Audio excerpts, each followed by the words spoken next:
Здравствуйте, Джич Бурейш, бонжур. Я поздоровалась с вами на 3 языках. Меня зовут Надежда Уткина. Я посол культуры Удмуртской республики, народная артистка Удмуртской республики, певица, автор-исполнитель, общественный деятель. Я очень рада дать свое интервью на вопросы, которые мне приготовили в библиотеке номер 111 города Москвы. Я очень рада, что у меня есть возможность встретиться с читателями этой библиотеки, поскольку для меня библиотека – это очень важно. Я с самого детства дружу с библиотеками, и я и хороший читатель, и поклонник, и книги и литературы. Я училась на филолога, у меня филологическое, правда, романо-германское образование, и я всегда читала, читаю, что и вам советую.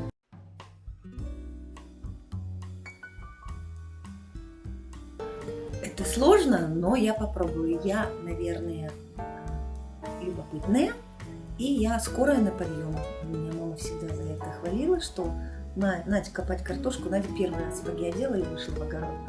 А любопытная – это мой принцип по жизни. Пока ты любопытен, ты не состаришься. Ты должен замечать, удивляться, радоваться.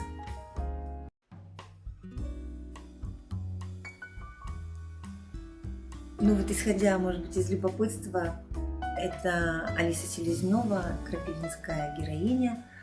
Особенно она мне понравилась и в фильме. В детстве я прочитала всю фантастику, всю научную фантастику, которая была в Новопрудинской сельской библиотеке. И, в принципе, моя любовь, вот после сказок я перешла к фантастике.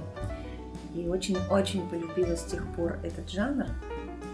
И когда вышел фильм «Гости из прошлого, из будущего», я очень полюбила эту песню.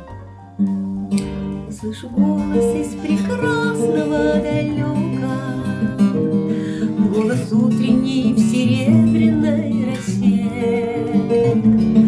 Слышу голос и манящая дорога кружит голову, как в детстве карусель.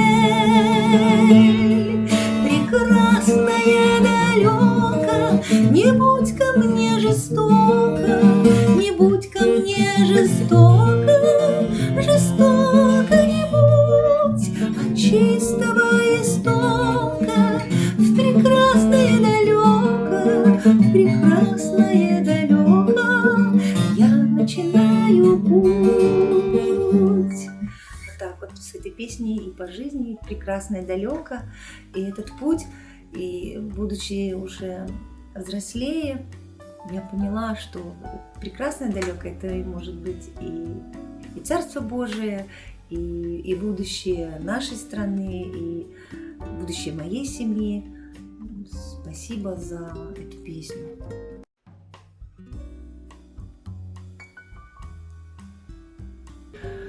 Ну, на выбор профессии повлиял выбор профессии моих родителей, а вернее их хобби. Они были актерами любительского народного театра ДК «Ижмаш». «Ижмаш» – это наш большой завод, существующий до сих пор. И там всегда была хорошая самодеятельность. И мама с папой повстречались там. И то есть, в принципе, я родилась в музыкальной семье, и бабушка с дедушкой у меня музыканты по линии отца. И я слышала музыку, пение, танцы, удмуртскую речь с самого детства. И поэтому я решила, что буду артисткой. Вот я стала артисткой.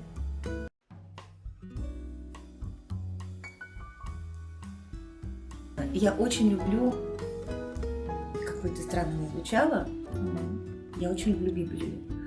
Может быть, потому что она была под запретом, когда я была маленькая. Я у мамы за иконой там нашла потрепанное Евангелие и из корочки. И оно было еще с ятями и ерой буквами, которые революционного шрифта русского. И я прочитала просто запоем. Это было в 10 классе. Но если до 10 класса, ну, давайте чуть пораньше, да, и до сих пор осталась эта книга в моей памяти, и как контрадикция, как сопоставление с Библией, это тоже мастер Маргарита Булгакова. И я находила параллели, и потом очень заинтересовалась Булгаковым, потому что всего его прочла тоже.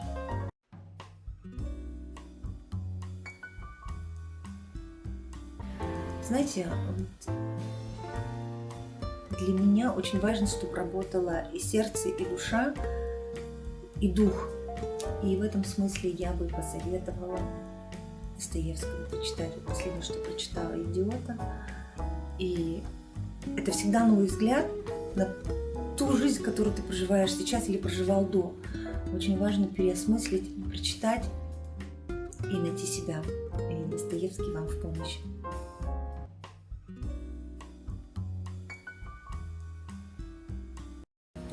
Я вообще, по сути, утка-путешественница. Вот бывает лягушка-путешественница, сказка, да? А я такая утка, я же Уткина. Летала по миру очень много. И вот это, наверное, и связано с моим любопытством. Или оно было причиной моих путешествий, или путешествия породили во мне любопытство к странам, культурам. Я очень люблю путешествовать, любила и люблю. Я побывала где-то в 20 странах, наверное. И, собственно говоря, и пою где-то на 20 языках. И не обязательно это страна, в которой я побывала. Я пою на этих языках, да, я бывала в Европе, в Америке бывала. Вот в Азии было мало, была, если это можно назвать, ну, Турция в Азии была и в Азербайджане была.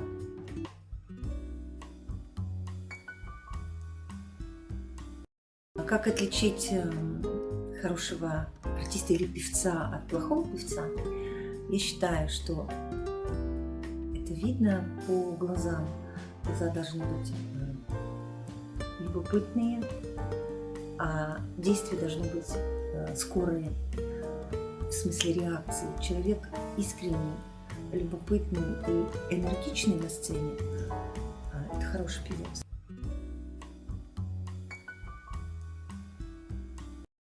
Ну, вдохновение – это такая сложная вещь, но абсолютно необходимая, как бензин для машины. Да? И если ты пишешь песню, а я пишу песни, мне нужны, я пишу в основном мелодии, мне нужны такие порывы эмоциональные, которые отразятся в нотах. Даже если я не пишу и не знаю грамоты, но я записываю, вот и мне помогает в этом всегда гитара. И то есть вдохновение идет от эмоций. Если у тебя сердце приучено переживать и проживать, оно потом обязательно выдаст тебе мелодию. Это так интересно, такой путь между эмоциями и вдохновением, потому что вдохновение – это двигатель, им надо работать, потому что эмоция может быть улететь, а вдохновение – это все-таки работа. Последствия вдохновения – это работа, это песня, это исполнение, это аранжировка. И поэтому вначале должны быть эмоции. Эмоции ты получаешь от зрителя, как всегда. Если ты выступаешь, либо ты в Доме престарелых выступаешь, в этом году у меня было много концертов, и ты видишь даже на той стороне экрана, ты видишь, что люди плачут, улыбаются, хлопают и пытаются разглядеть в тебе родственную душу. Вот это родство, мне кажется, тоже родство по языку, родство по мироощущению, оно тоже дает такие эмоции, которые потом рождают вдохновение. И, конечно, любовь вдохновляет. Всегда твои личные переживания. Любовь к маме, любовь к сыну, любовь к мужу, любовь к стране, к своей родине. Это очень вдохновляет. И вот это константа, это постоянно. Если такие эмоции, они временные могут быть, но если такие чувства, которые постоянно, это любовь к родине, она просто вот как стержень, я как дерево с корнями и с листьями.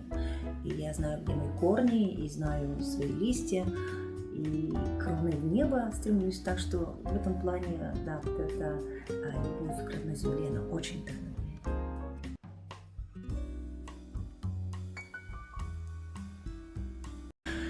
Мечты, да, имеют свойство сбываться, и я бы хотела, чтобы это было так. В принципе, если ты мечтаешь, или если, иначе говорить, там, с целеполаганием у тебя все хорошо, то сбывается, если ты сильно об этом думаешь и, главное, делаешь шаги к этому. В настоящее время я мечтаю о концерте в 1000-м зале, то есть где бы сидело около 1000 человек. А для того, чтобы быть готовым к этому, надо хорошо отработать те песни, которые ты хочешь подать, рассказать. Тысячному залу надо отработать на маленьких залах. Хотя технологии совершенно разные, и исполнение, и подачи, и поведение разные в разных залах, в зависимости от количества публики.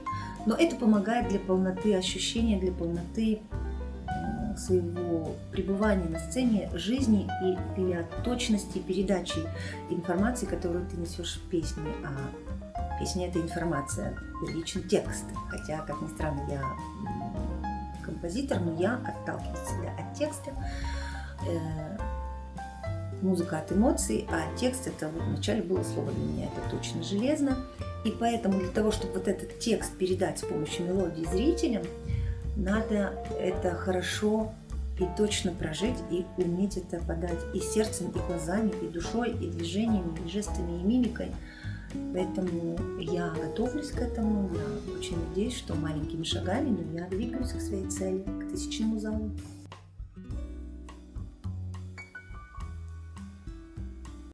Однажды я выступала в составе шоу-фолк-группы «Арганчи». Это было в 90-е годы, в начале карьеры творческой. Мы выступали в очень маленьком клубе. Нас на сцене было 8 человек, а сцена была, не знаю, 4 квадратных метра или 5. То есть там не барабанная установка. Барабаны мы, слава богу, установили, клавиши, пары.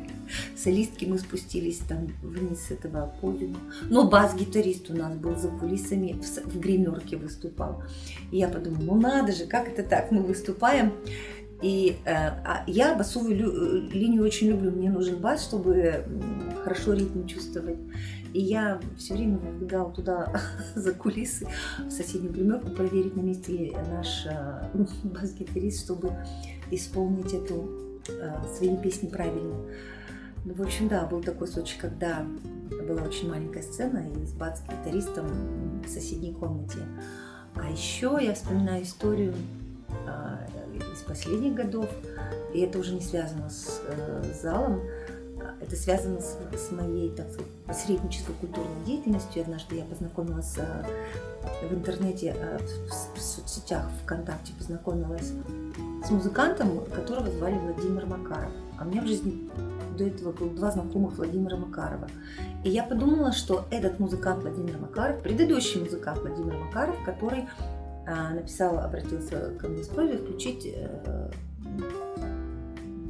пригласить в Ижевск с концертом.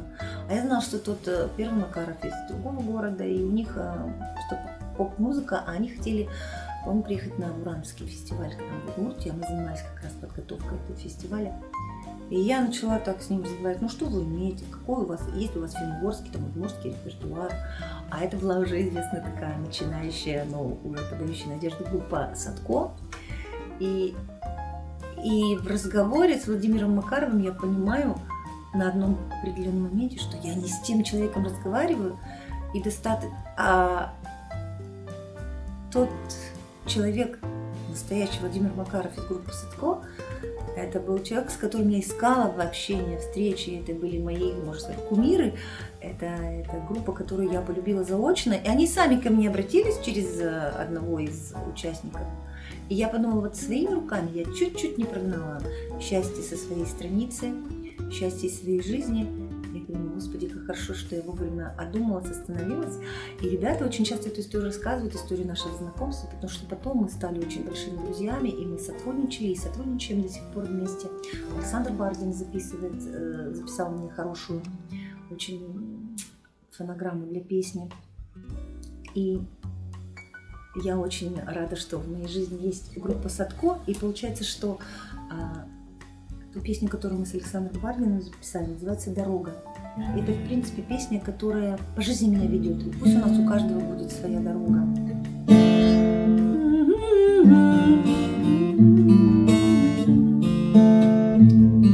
Куда б ни шла, к тебе ведет мой путь, мои слова к тебе доносит ветер, во тьме и в серебристом звездном свете.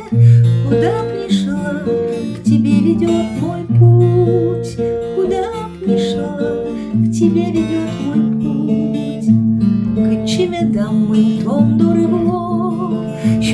l'ultimo ne doradvaje kućpuno, a zvištiliano čompi mi tujano, kıçile damı tondorbo, kıçile damı tondorbo.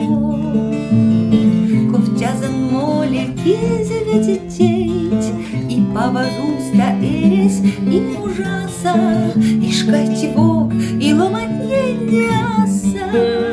Ковтязан моле кизе ветететь, ковтязан моле кизе ветететь. Où que j'aille, ma voix mène vers toi, mon chant t'amène les langues du vent lui-même. Et dans le noir et la lumière stellaire, où que j'aille, ma voix mène vers toi. Où que j'aille, ma voix mène vers toi. Я спела сейчас на 4 языках. Это первый на русском, второй на удмуртском купле, третий на амакшанском, одном из мордовских языков, и четвертый на французском. И это один из способов моего мироощущения и выражения себя. Я пою на разных языках, как сказала, уже пою на 16 языках.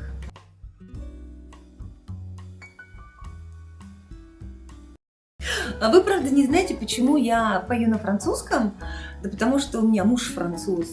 И я угораздило меня под старость лет, как говорится, выйти замуж за француза, ну, франкофона. Он швейцарец. И моя жизнь с 2014 года поделилась на 2 страны. У меня прибавилось работы, у меня прибавилось дорог, у меня прибавилось путешествий. Я сейчас живу между Ижевском и Женевой, и мой проект так и назывался «Из Женева», но вот он превратился еще и в личный проект. Поэтому, да, мой муж там, поэтому мне с ним приходится и по-русски, и по-английски, и по-французски говорить. И с волками жить по-волчьи выть, ведь говорит пословица. И я, живя во франкофонном регионе, в стране, я пою на французском тоже, чтобы французам было понятно. И очень часто я пою переводы песен. И так бывает, что там, ну, шумел камыш, мы поем на французском языке. Или там... Нет, я сейчас не вспомню, потому что по-французски я пою с подсказкой. Но на французском я очень люблю творчество Селин Дион. И могу спеть.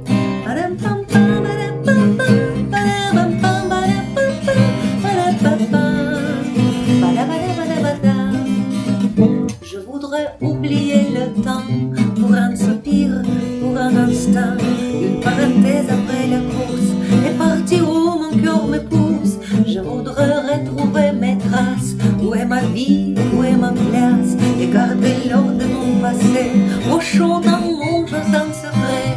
Je voudrais passer l'océan, croiser la folle d'un goéland, penser à tout ce que j'ai vu, ou bien aller vers l'inconnu.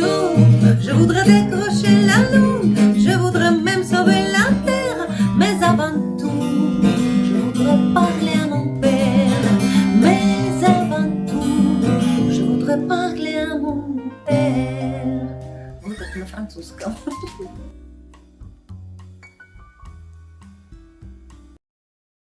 Ну что, хочется на прощание пожелать вам, дорогие мои, оставаться любопытными, энергичными, радушными, скорыми и обязательно верить и надеяться, и любить. Меня зовут Надежда Уткина. Я желаю вам всего самого лучшего. Читайте книги, в них вы все это найдете: веру и надежду, и любовь. И увидимся в соцсетях, здесь появится ссылочка. Ну а я надеюсь, что мы с вами обязательно встретимся еще.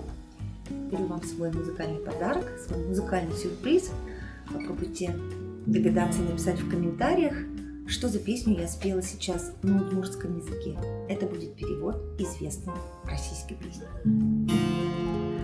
Осконе квашка лимикать, тушипит нюлес йоси, тулапай пужма, шобрит йосетете, шур йосли липет йосли,